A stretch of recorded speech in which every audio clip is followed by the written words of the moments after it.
ክቡራትና ክቡራን የቻናላችን ቤተሰቦች ዛሬ በሩሲያ ዩክሬን ጦርነት ዙሪያ አዲስና እጅግ አነጋጋሪ የሆነ ዜና ይዘንላችሁ ቀርበናል። የሩሲያው ፕሬዝዳንት ቭላድሚር ፑቲን እና የቼቼኑ ጠንካራ መሪ ራምዛን ካዲሮቭ በሞስኮ የክሬምሊን ቤተ መንግስት ለሰዓታት የቆየ ከፍተኛ ደረጃ ያለው ስብሰባ አድርገዋል። ይህ ስብሰባ ተራ ግንኙነት ሳይሆን ሩሲያ በጦር ግንባር ያላትን አቋም የምታጠናክርበትና የቼቼኑ ኃይሎችን በጦርነት ውስጥ ያላቸውን ወሳኝ ድርሻ ይፋዊ እውቅና የሰጠ ታላቅ ክስተት ሆኖ ተመዝግቧል። በዚህ ስብሰባ ላይ ፑቲን ለካዲሮቭና ለተዋጊዎቻቸው የሰጡት አድናቆት እንዲሁም ካዲሮቭ ለፑቲን ያሳዩት ታማኝነት በዓለም አቀፍ የፖለቲካ ተንታኞች ዘንድ ከፍተኛ መነጋገሪያ ሆኗል። የዚህ ስብሰባ ዋነኛ ትኩረት በጦር ግንባር ተሰማርተው የሚገኙት ከ70 ሺህ በላይ የቼቼን ተዋጊዎች ጉዳይ ነው። ፕሬዝዳንት ቭላድሚር ፑቲን እነዚህ ተዋጊዎች እውነተኛ ተዋጊዎች በማለት አወድሰዋቸዋል። ይህ አገላለጽ በወታደራዊ ቋንቋ ትልቅ ትርጉም አለው። ፑቲን የቼቼን ኃይሎች በጦርነቱ እጅግ አስቸጋሪ በሆነ ግንባር ላይ እያሳዩት ያለው የጀግንነት ጽናትና ለሩሲያ ፌዴሬሽን ያላቸውን ታማኝነት በዝርዝር አንስተዋል። እንደ ተንታኞች ገለጻ 70 ሺህ የሰለጠነ ተዋጊ ማለት በጦር ሜዳ ላይ ያለውን የኃይል ሚዛን በአንድ ወገን ሊያዘነብል የሚችል ግዙፍ ኃይል ነው። ፑቲን ይህንን አድናቆት የቸሩት የቼቼን ኃይሎች በዩክሬን በሚገኙ ስትራቴጂካዊ ቦታዎች ላይ ለሚያደርጉት ግስጋሴ ሞራል ለመስጠትና የክሬምሊንን ቀጣይ የጦርነት እቅድ ለማሳካት ያላቸውን አስፈላጊነት ለማረጋገጥ ነው። ከወታደራዊ ጎን ለጎን ስብሰባው ትልቅ ፖለቲካዊ እድምታ አለው። በመጪዎቹ የቼቼንያ ክልላዊ ምርጫ ላይ ፑቲን ለካዲሮቭ ያላቸውን ሙሉ ድጋፍ በይፋ አሳይተዋል። ይህ ድርጊት ካዲሮቭ በክልሉ ላይ ያለውን የብረት መጋረጃ መሰል ስልጣን የበለጠ የሚያጠናክርለት ነው። ፑቲን ለካዲሮቭ የሰጡት ይሁንታ ምልክት በሩሲያ የውስጥ ፖለቲካ ውስጥ ትልቅ መልእክት ያስተላልፋል። ይህም ሞስኮ በክልላዊ ጠንካራ መሪዎች ላይ ያላትን ጥገኝነት በግልጽ ያሳያል። ካዲሮቭ በበኩላቸው እኔ ፑቲን እግረኛ ወታደር ነኝ የሚለው የታወቀው ንግግራቸውን በማጠናከር እስከ ሕይወት መስዋዕትነት ድረስ የሚዘልቅ ታማኝነት እንዳላቸውም ዳግም አረጋግጠዋል። ይህም በክሬምሊንና በግሮዚኒ መካከል ያለውን ትስስር ከመቼውም ጊዜ በላይ ጠንካራ መሆኑን ያሳያል። በስብሰባው ላይ ከተነሱት አስገራሚ ነጥቦች መካከል ቼቼንያ በጦርነት ውስጥ ሆና እያስመዘገበችው ያለችው የኢኮኖሚ እድገት ይገኝበታል። ካዲሮቭ በክልላቸው ያለው የስራ አጥነት መጠን በከፍተኛ ሁኔታ መቀነሱን፣ አዳዲስ መሰረተ ልማቶች እየገነቡ መሆኑና የኢኮኖሚ እንቅስቃሴው መነቃቃቱን ለፑቲን አስረድተዋል።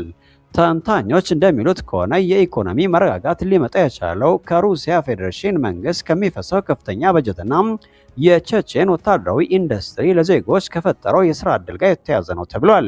በተጨማሪም በክልሉ ለሚከሰቱ ድንገተኛ አደጋዎች የሚሰጠው ምላሽና የዜጎች ደህንነትን አጠባበቅ ላይ ካዲሮቭ የሰጡት ማብራሪያ ክልሉን እንደ ምሳሌያዊና የተረጋጋ የሩሲያ አካል አድርገው ለማሳየት የተደረገ ጥናት ተደርጎ ይወሰዳል። ይህ የፑቲንና የካዲሮቭ ስብሰባ በሶስት ዋና ዋና ነጥቦች ላይ ሊጠቃለል ይችላል። አንደኛው ሩሲያ በዩክሬን የምታደርገውን ወታደራዊ ዘመቻ አጠናክራ ለመቀጠል የቼቼን ተዋጊዎች እንደ ወሳኝ ግብዓት መጠቀሟን ትቀጥላለች። ሁለተኛው ፑቲን በሀገር ውስጥ ያላቸውን የፖለቲካ መረጋጋት ለመጠበቅ እንደ ካዲሮቭ ባሉ ታማኝና ጠንካራ መሪዎች ላይ ያላቸውን እምነት ዳግም አድሰዋል። ሶስተኛውና ዋናው ነጥብ ደግሞ ሩሲያ በምዕራባውያን ማዕቀብና ጫና ውስጥ ብትሆንም በውስጥ በኩል ያላትን ወታደራዊና ኢኮኖሚያዊ ትስስር በማጠናከር የረጅም ጊዜ ጦርነትን ለመቋቋም እየተዘጋጀች መሆኗን ለዓለም አቀፉ ማህበረሰብ ያሳየችበት ታሪካዊ ክስተት ነው። ይህ ስልታዊ አጋርነት በመጪዎቹ ወራት በጦር ግንባር ላይ ምን አይነት ለውጥ እንደሚያመጣ የምናየው ይሆናል። በመካከለኛው ምስራቅ ለብዙ አስርት ዓመታት የማይደፈር መስሎ የቆየው የአሜሪካ ወታደራዊ ግርማ ሞገስ በኢራን ኦፕሬሽን እውነተኛ ቃል ኪዳን ምክንያት ከባድ ጥያቄ ውስጥ ወድቋል። አርቲኒውስ ከፍተኛ ብሔራዊ ደህንነት ተንታኞችን ዋቢ በማድረግ እንደዘገበው የኢራን ድሮኖችና ሚሳይሎች ቀደም ሲል ከታሰበው በላይ እጅግ ሰፊ በሆነ መልኩ በመላው ቀጠናው የሚገኘው ከ100 በላይ አሜሪካ ነክ የሆኑ ወታደራዊ ተቋማትን ኢላማ አድርገዋል። ይህ መረጃ ዋሽንግተን እስካሁን በይፋ ከገለጸችው እጅግ የራቀ ሲሆን ጥቃቱ በተለያዩ የባህረ ሰላጤው ሀገራት የተዘረጉ ስልታዊ የጦር ሰፈሮችን ያካተተ እንደነበር ገልጸዋል። ኤንቢሲ ኒውስ ባወጣው የተለየ ዘገባ በጥቃቱ ሳቢያ የደረሰው ውድመት በቢሊዮን የሚቆጠር ዶላር ሊገመት እንደሚችልና ይህም በአሜሪካ የአየር መከላከያ ስርዓት ላይ ትልቅ ቀዳዳ መፍጠሩን ያሳያል ብለዋል። የወደሙት ወሳኝ ሀብቶችም የአውሮፕላን ማረፊያ መንገዶች፣ የላቁ የራዳር ሲስተሞች፣ ዘመናዊ የጦር አውሮፕላኖችና የከፍተኛ አመራር ትዕዛዝ ማዕከላትና የረጅም ርቀት መገናኛ ተቋማት ይገኙበታል ብለዋል። ጥያቄው አሁን ያለው አሜሪካ የደረሰባትን ትክክለኛ ውድመት ለምን ደበቀች የሚለው ነው።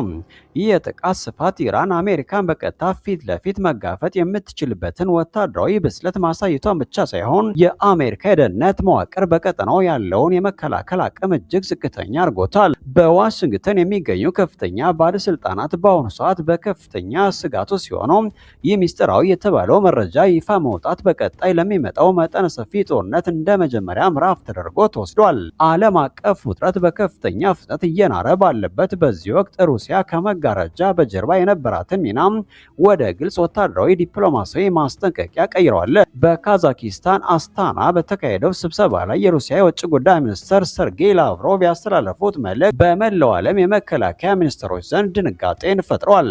ላቭሮቭ በሊባኖስ ላይ የሚፈጸመው አንድ ተጨማሪ ጥቃት በሚል የጀመረው ንግግር